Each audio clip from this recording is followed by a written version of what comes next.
wars in our history, the War of 1812 against England is probably the least familiar to you. And you will find, as you follow the story I'm about to tell, that it was a truly odd and puzzling war. In the next 15 minutes, as the story of the War of 1812 unfolds, you will find the answers to some puzzling questions. How did we get into a war that most Americans didn't want? Why didn't Great Britain, then the world's most powerful nation, crush our tiny army and navy? Would the major issues that brought on the war have resolved themselves without our going to war? Well, let's find out. England had been at war with Napoleon off and on since 1795. The effects of the war in Europe extended to their colonies in the West Indies.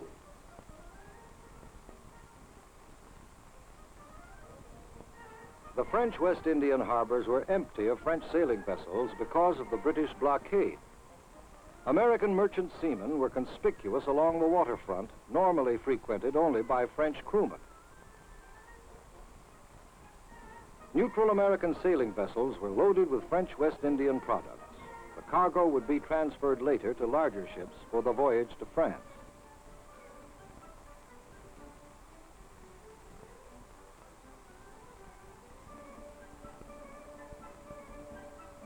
Americans believed their neutral ships could go anywhere on the high seas, even in time of war. However, the British thought otherwise. When British men of war sighted an American vessel, they intercepted it. British naval officers boarded these vessels to seize their cargo if it were destined for France.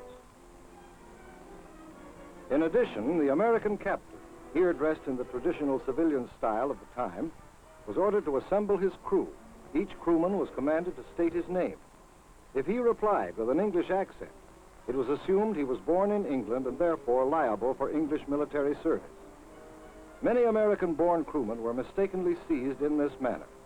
This hateful practice was called impressment, and it, more than any other grievance, was the main reason why the United States declared war against England. In the area around the Great Lakes, there was further cause for bad feeling. England continued to occupy forts inside the United States, which she had promised to give up after the Revolutionary War. Using these forts as trading posts, the British were taking fur trade away from the Americans. Perhaps what was worse, they paid for these furs with firearms. English officers stirred up the Indians against the Americans. All these grievances became political issues in 1810. Whenever a handful of frontiersmen gathered to listen, aggressive young candidates for Congress scored the British for impressment, the blockade, stealing the fur trade. Henry Clay was their leader, and they were nicknamed the War Hawks. They called for war against England and the easy annexation of Canada. Henry Clay was elected to the Congress of 1811 and chosen Speaker of the House. The drift towards war with England became swift and vigorous. Despite Clay's warlike talk in Congress, this country was wholly unprepared for war. The British Navy, the world's mightiest, completely outnumbered the ships of the American Navy in all classes. The British Army, at full strength for its war against Napoleon, completely dwarfed the small regular American army. Our army was supplemented by militia of the different states. Militiamen, however, liked the uniforms and trappings of the military, but had no liking for a war which would involve fighting outside this country. Away from Washington, life in the rest of the country went on as usual. The average citizen had little concern in the events that were leading to war. But this tranquility was about to be shattered. Congress, spurred on by the War Hawks, declared war against England in the summer of 1812. If only 4 senators had changed their vote, it would have kept us out of war. James Madison, President of the United States, issued a proclamation declaring a state of war existed. 2 weeks later, the news was published in the London Times. Englishmen read the news that the United States had declared war against England with amazement and disbelief. The British had kept only a small defensive force in Canada because their fighting strength was committed in Europe. Aware of this, the Americans planned their strategy carefully. They would invade Canada at both ends of Lake Erie to encircle what was then the vital heart of Canada. Here were the strategic forts and most of the population. To the east, another American force would cut across the St. Lawrence River to prevent English reinforcements from reaching Lake Erie. From Detroit, the Americans crossed over into Canada and engaged the enemy for the first time in the Battle of Malden. The Indians, fighting for the British Army, moved quickly to meet the invading Americans. They met head-on. Confronted with close-range savage Indian fighting, the Americans broke and fled in complete disorder. The British redcoats pursued them back to Detroit and even crossed the bridge leading to the main gate of the fort. They called for the surrender of the city. The Americans raised the white flag over Detroit and its 800 inhabitants. It's the only time in our history that a flag of surrender has flown over an American city.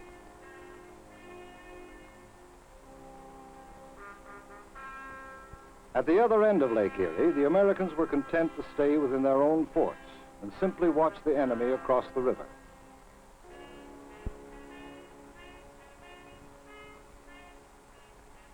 The plan for the third invasion of Canada never materialized.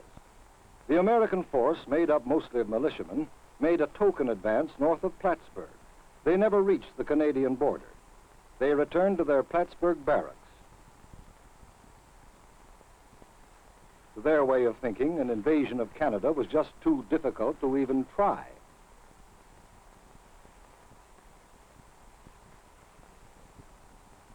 The failure of all three invasions forced American military commanders to reconsider their strategy. They now felt that a large-scale invasion of Canada depended on control of Lake Erie. Naval strength was necessary, either to support an American force operating north of the lake or to cut off a British force south of the lake. But the British had had the foresight to build a small fleet on Lake Erie. So the Americans chose a young naval lieutenant, Oliver H. Perry, to build a fleet on Lake Erie to wrest control of the lake from the British. Perry's fleet engaged the British. At the height of the battle, Perry had to be rowed from his sinking ship to another American vessel to carry on the fight. But finally, the Americans won out. Perry accepted the surrender of the British. To his superiors, he wrote his immortal words, "We have met the enemy, and they are ours." Perry's victory touched off another invasion of Canada. The Americans, commanded by William Henry Harrison, later President of the United States, met the British and their Indian allies at the Battle of the Thames River in Canada. Many Indian tribes were assembled to fight with the British.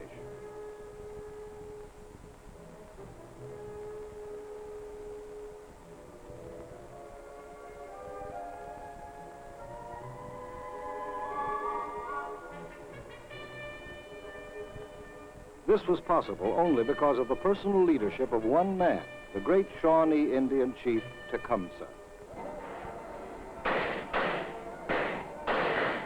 During the battle, Tecumseh was killed. With Tecumseh dead, the Confederation of Indian Tribes collapsed. Never again would England rely on them as a fighting ally. But the Americans lacked the strength to move deeper into Canada after their victory. In 1813, military activity shifted to the Niagara River. From Fort Niagara, the Americans crossed the river into Canada and burned a small village. This senseless destruction changed the character of the war. The British struck back across the frontier. The British redcoats surprised Fort Niagara and captured it easily.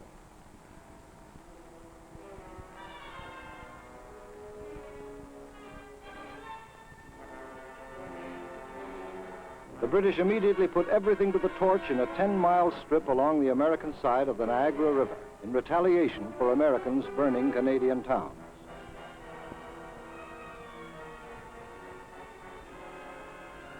The British were to hold Fort Niagara to the end of the war.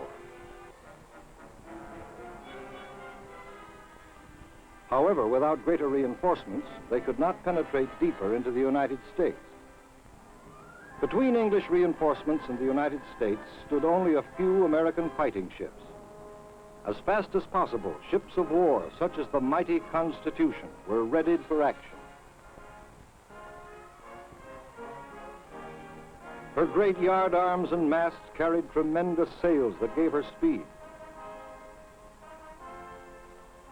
Her guns could fire broadsides that could mortally cripple any ship afloat.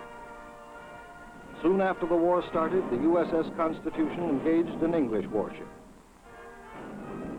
The Constitution reduced the English frigate to a flaming hulk. Because enemy cannonballs bounced harmlessly off her great oak hull, hereafter she was known as Old Ironside. As 1814 began, Napoleon was defeated and banished to the island of Elba. Now England could disregard Napoleon and concentrate on getting reinforcements to Canada. The British went on the offensive and planned a massive three-pronged attack of their own. Crack veteran British troops released from the Napoleonic Wars would move south from Canada to try to cut off New England from the rest of the country. Simultaneously, a waterborne army would sail up Chesapeake Bay and attack Washington and Baltimore. Far to the south, another flotilla would move against New Orleans. 1814 would be a decisive year. The British fleet controlled Lake Champlain, and the British land forces had moved south as far as the American strong point at Plattsburgh. If the Americans could win control of the lake, the position of the British troops encircling Plattsburgh would become untenable. Young Lieutenant MacDonough was the man chosen to build a fleet on Lake Champlain and destroy the British fleet.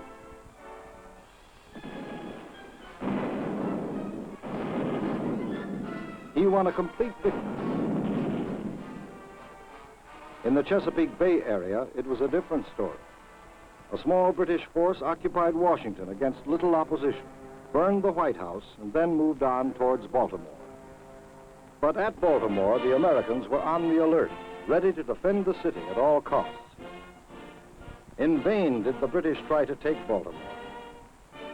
Its spirited defense inspired Francis Scott Key to write The Star-Spangled Banner, with bombs bursting in air.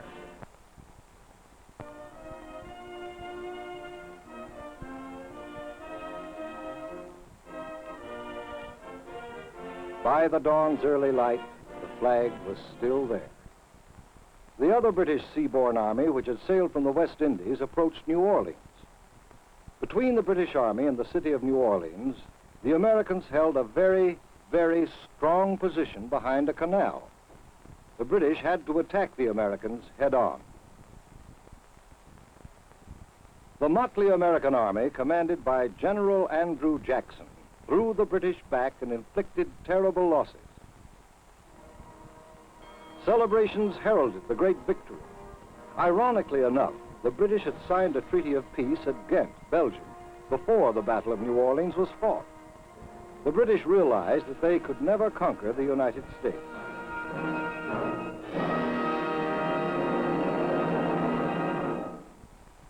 Yes, the War of 1812 was over.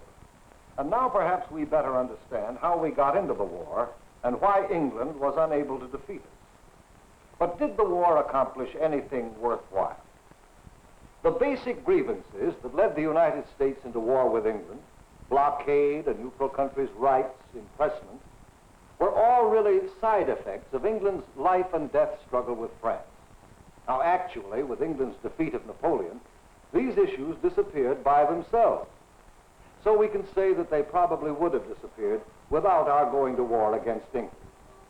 Yet unquestionably, the war was an important milestone in American history.